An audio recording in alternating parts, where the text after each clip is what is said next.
It's been nearly a month and a half since Israel went to elections, and there's still no coalition deal. What's more, Prime Minister Benjamin Netanyahu, who was tasked with forming the new government, has only 2 days left to clinch a deal, or the country could face another round of elections for the first time in history. What's more, as we speak, there is an initial vote being held as to whether to disperse the Knesset and to head to elections. Here to talk about the breakdown in coalition talks and to make sense of it all is Rabbi Dov Lipman, a former member of Knesset with the Yesh Atid party and the senior manager of community outreach for Honest Reporting. Welcome. Thank you. Came here straight from the Knesset. Straight from the Knesset. What can you tell us? First of all, what a tense day, and you feel the anxiety in the building.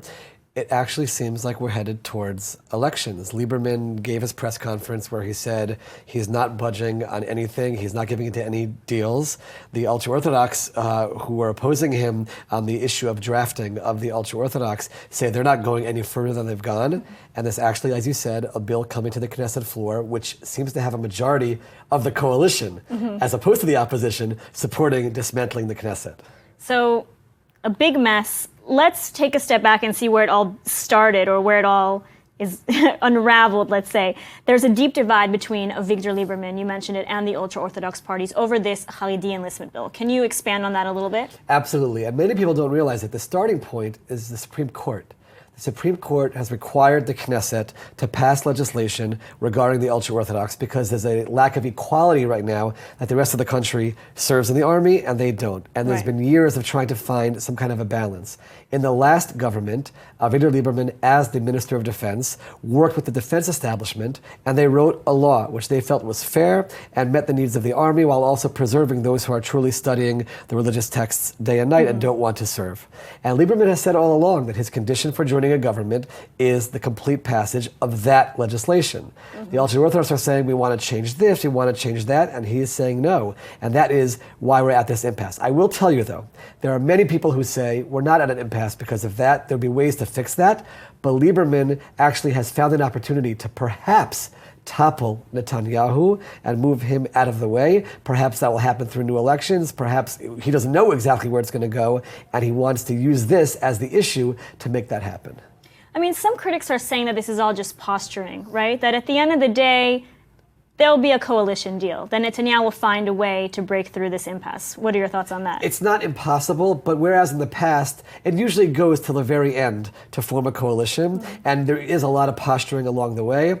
There has never been a bill brought to disperse the Knesset, discussion in the Knesset all day about what's the right date to have an election, and Lieberman standing up and saying, we'll go to elections. So I don't see anyone going back on their word. If Lieberman caves now, that really is the end of him politically. It's possible, by the way, people are saying that in new elections, there's a chance that he might soar in the polls because people see someone who stuck to his convictions, said the ultra-Orthodox do have to come and serve in the army, and that might be part of his calculation as well. Right, we saw a new poll from Ma'ariv today that said that if there were new elections now, that the right-wing bloc would actually gain votes. So what are your thoughts on that? And that's one of the questions that everyone's asking is what will happen in new elections, what will change? And you'll have many people analyzing. I actually don't know. I look at the numbers and I say, I think we'll be right back where we were. The only thing which can change is there were some right-wing parties that were close to crossing the threshold last time and did not. Bennett and Naftali Bennett is certainly an example. And if they do cross the threshold, then all of a sudden Netanyahu could be in a place where he can form a coalition without needing Lieberman, and you'll just have this right-wing and ultra-Orthodox coalition. But other than that, I don't see any scenario where all of a sudden blue and white or anyone on the center-left all of a sudden soars and we have some kind of a real game changer in terms of the makeup and the dynamic of the new government which would form. So is this sort of a win-win situation for Netanyahu, would you say? Netanyahu would prefer not to go to these elections. You go into elections, you never know what's going to happen. There are many people who are saying Likud will lose seats because what have people seen over the last few weeks? Netanyahu trying to pass all kinds of legislation to protect him from prosecution, immunity. And a lot of people don't like that, even people who voted for Likud. So he might lose significantly, but the reason why he's rushing with this bill, which is strange, why is he rushing to dismiss his Knesset, is because he doesn't want Benny Gantz from Blue and White to be given the opportunity to try to perhaps form a coalition, which if there's no bill to disperse the Knesset, the president can then turn to someone else who won a lot of seats, 35 seats, and say, you can try. Netanyahu does not want that, and therefore he'd rather take the risk of rushing to new elections than the risk of someone else given an opportunity to form a new government. And that's why you mentioned Benny Gantz, Yair Lapid, they're all opposing this bill. Exactly. You have this fascinating scenario only in Israel where the opposition is opposing the dispersal of the Knesset and the coalition is pushing for it. They want an opportunity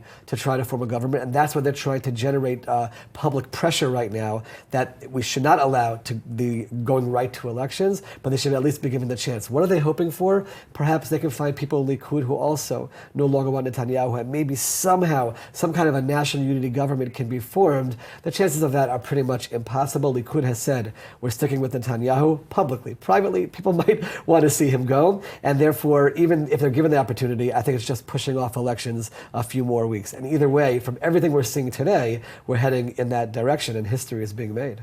Heading towards new elections, voting on it right now. We'll have the outcome after this interview. Absolutely. But we'll stay tuned. Rabbi Dov Lipman, thank you so much for taking the time to join us today. Thank you. Great being here.